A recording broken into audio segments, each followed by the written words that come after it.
స్తోత్ర. ఇల్లు కట్టడానికి శ్రమించేది మనుషులే కానీ అంతకు ప్రేరణ, సంకల్పము, బలము దేవుని దగ్గర నుండి వస్తాయి.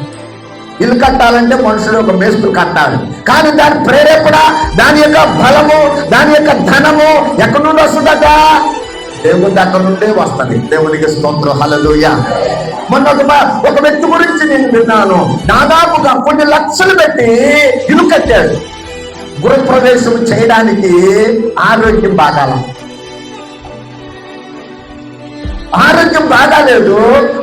అందుకోసమే అతనికి డయాలసిస్ పడింది. ఆ యొక్క పడిన దాన్ని బట్టి ఇబ్బంది పడుతూ ఉండి లాస్ట్కి లక్షలు పెట్టి కట్టిన ఇంటిలో గృహప్రవేశం చేయకుండానే మామూలు ఇంటిలోనే అతడు చనిపోయాడు. చాలా బాధకండి. నేను ఇల్లు కట్టుకున్నాను, అందులోకి వెళ్తాను, అందులో నా భార్య, పిల్లలు, మేము సంతోషంగా ఉంటాం అనుకున్నాడు. కానీ అక్కడ జరిగింది, అతడు చూచుచుండగానే అతడు అలాగున చనిపోయిన పరిస్థితి. అంటే ఇక్కడ మనం జాగ్రత్తగా చూస్తే, అంటే దేవుడి నుండి వచ్చే ఆశీర్వాదములు ఎక్కడ నష్టపోవు. దేవునికి స్తోత్రం. శ్రద్ధగా మనము పని చేస్తే ఆ పనిని దేవుడు ఏం చేస్తాడంటే ఆ సౌభాగ్యవంతముగా, ఫలభరితమంతగా దేవుడు అన్నిటినీ చేస్తాడు. ఎప్పుడైతే ఆ దేవుని యొక్క పని చేస్తే శ్రద్ధగా మనం చేస్తామో, ఆ ప్రార్థన, అయ్యా నా ఇంటిని, నా కుటుంబాన్ని, నా బిడ్డలను కట్టు అని అంటావో, ఆయనే అన్నిటినీ కట్టిస్తాడు. దేవునికి స్తోత్రం.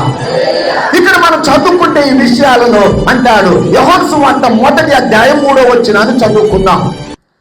దేవుడు కట్టువానిగా ఎలాగున్నాడో కొన్ని విషయాలను మనం చదువుకుందాం. కలిగి ఉన్నదేది ఆయన లేకుండా కలగలేదు, ఆయనలో జీవం ఉండెను కనుక ఇక్కడ సమస్తము ఆయన మూలముగా. దేవుడికి స్తోత్రం. దేవుడు అంటున్నాడు కదా, సమస్తము ఆయన మూలంగా కలుగుతుంది. ఆయనే కలిగిస్తున్నాడు, ఆయనే కట్టిస్తున్నాడు, ఆయనే కృప చూపుతున్నాడు, ఆయనే సమస్తమును సమకూరుస్తున్నాడు అనే సత్యాన్ని ఈ ఉదయకాలమున మీకోసం, నా కోసము దేవుడు చెప్తున్నాడు. దేవుడికి స్తోత్రం.